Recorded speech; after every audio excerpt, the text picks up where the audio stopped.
Tumsifu Yesu Kristo. Bwana Yesu asifiwe. Kwa majina naitwa Ruhenge Bonda, mtoto wa kwanza wa familia ya mzee Bonda William Mpinga. Kwanza kabisa napenda sana kumshukuru Mwenyezi Mungu kwa kutupa nguvu, faraja, uvumilivu kwa kuondokewa na mpendwa wetu baba yetu Mr. Bonda William Mpinga, lakini pia alikuwa ni baba kwa wengine, pia alikuwa ni mlezi, alikuwa ni mjomba, alikuwa ni mtani, alikuwa ni rafiki.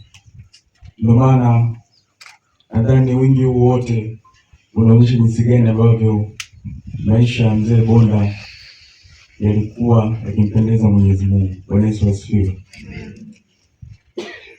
Pia nipende sana kuwashukuru viongozi wa dini. Kwa kweli nashukuru sana kwa yote ambayo mmemfanyia mzee wetu, lakini pia nipende kuwashukuru ndugu.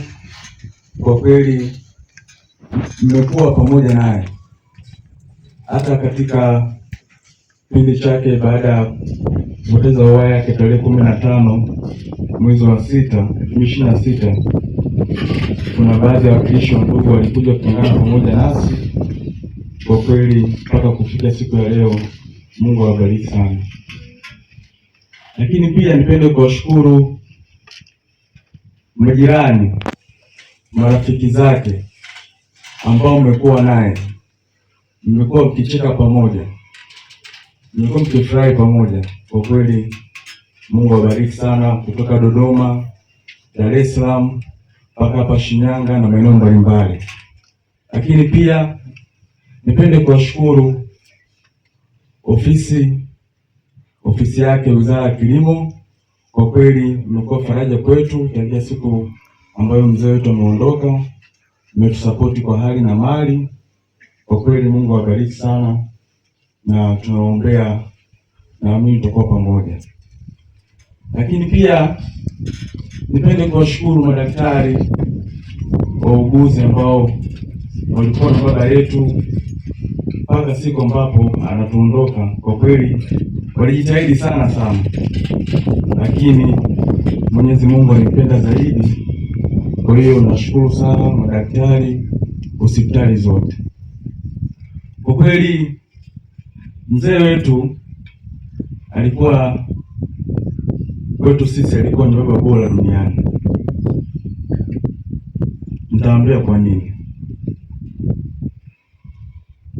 Mwaka 2010 wakati tunapoteza mama yetu, kwa kweli katika umri ule mdogo,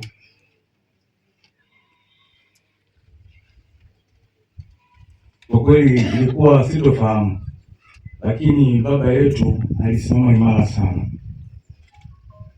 alitushika mkono sana, alikuwa akitukumbatia, akitupa faraja. Ingawa yeye pia alikuwa na maumivu, lakini aliweka pembeni maumivu yake, akaangalia familia yake, akisha kwamba tunapata malezi bora, tunakuwa na nidhamu, tunakuwa na heshima, tunapata mafundisho yote ya kielimu na kidini. Kwa kweli mimi binafsi siwezi kumdai baba yangu, amefanya kazi kubwa sana.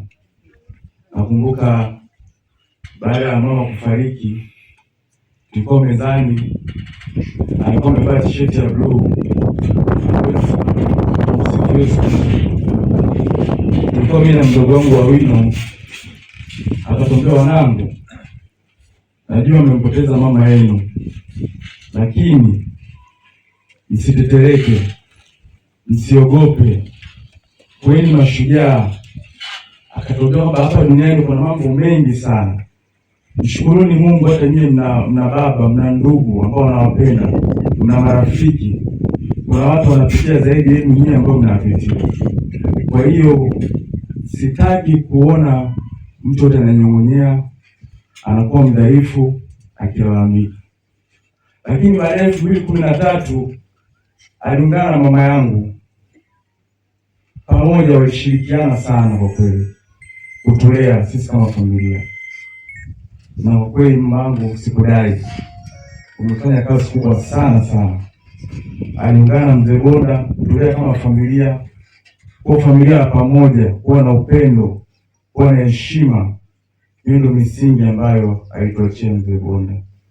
Kwa hiyo naweza kusema kwamba sisi kama familia mzee Bonda tumeondokewa na kiongozi wetu ambaye alikuwa baba yetu, ambaye alikuwa ndiye msingi wa familia yetu. Lakini katika maisha yake alikuwa akituandaa katika nyakati kama hizi, akisema kwamba kuweni imara, msitetereke. Alikuwa jasiri. Hata nilikuwa naongea na baadhi ya watu wanaambia, tumeongea na mzee juzi tu hapa, anasema yuko sawa. Hata katika hali yake ambayo alikuwa ya mwisho, alikuwa anaumwa, uso msikia anakwambia naumwa, anakwambia niko sawa, wala usijali, nitapona, nitatembea. Kwa hiyo ile hali yake ya ujasiri ni kitu ambacho sisi kama familia na mimi na ndugu, majirani, marafiki tumejifunza kutoka kwake. Alikuwa ni mtu ambaye sio atiteleki, alikuwa ni nganga, alikuwa chuma, alikuwa anaitwa chuma, yeye ni chuma. Kwa hiyo basi tunaishi yale yote ambayo ametufundisha. Kwa kweli alikuwa ni mzee mwenye upendo sana, anampenda Mwenyezi Mungu, anapenda kutoa shukrani, anapenda sana ndugu zake, anapenda marafiki, alikuwa anapenda sana kucheka hivi. Alikuwa anaweza kuongea Kiingereza, Kiswahili na Kisukuma kwa hapa anacheka. Alikuwa anapenda kucheka sana. Kwa hiyo tunashukuru sana, na mengine yote ambayo yamezungumzwa kabla yangu, kwa kweli tunamshukuru sana Mungu. Lakini mwisho nipende kusema mama yangu, kwa kweli umepambana sana, umekuwa na mzee. Kwa kweli nilikuwa naona, hata nilikwambia nyakati za mwisho, nilikwambia mama yangu umepambana sana kwa ajili ya mzee. Kwa hiyo Mungu akubariki sana. Na kitu ambacho mzee alikuwa anakitamani ni kwamba nikuhakikishia kwamba mimi binafsi uende Bonda sitokuacha katika maisha yangu. Nitakuwa pamoja nawe, nitakuwa na kufariji, mimi nitakuwa nikikulinda katika nyakati zote katika za maisha yako. Usiwe na wasiwasi. Kwa wadogo zangu Awino, Abi, Joshua, Daudi, Debora, msiwe na wasiwasi. Kaka yenu nipo, nitapambana kwa ajili ya nyie. Nashukuru Mungu mmeonyesha ujasiri mkubwa sana. Msiwe na wasiwasi wadogo zangu. Baba alikuwa mpambanaji, alikuwa mcha Mungu, alituonyesha maisha ambayo sisi kama familia, kama ndugu, jamaa, rafiki inabidi tuyaishi. Kwa kweli Mungu awabariki sana. Basi tutakwenda kumpumzisha leo. Tunaamini tutaendelea kuyaishi yale yote ambayo ametuachia, lakini pia ametuachia maumivu moyoni, lakini tusikate tamaa, tuzidi kuombeana. Na pia mzee Bonda alikuwa pia ni binadamu kama binadamu mwingine. Wengi hapa wametaja sifa mbalimbali, maneno ya kumwongelea mzee Bonda, lakini sisi kama binadamu tunajua kwamba hakuna binadamu aliyekamilika. Kila binadamu ana mapungufu.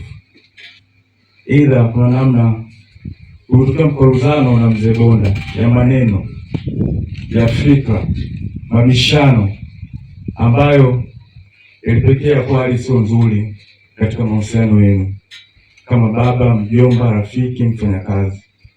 Basi sisi kama familia tunapenda kuomba neno la msamaha kwa niaba yake kwenu nyie wote. Tunaamini ya kwamba mtamsamehe, basi ili kule anapoenda mbinguni akapumzike kwa amani. Basi nashukuru sana, asante sana maaskofu, wachungaji. Mungu awabariki sana.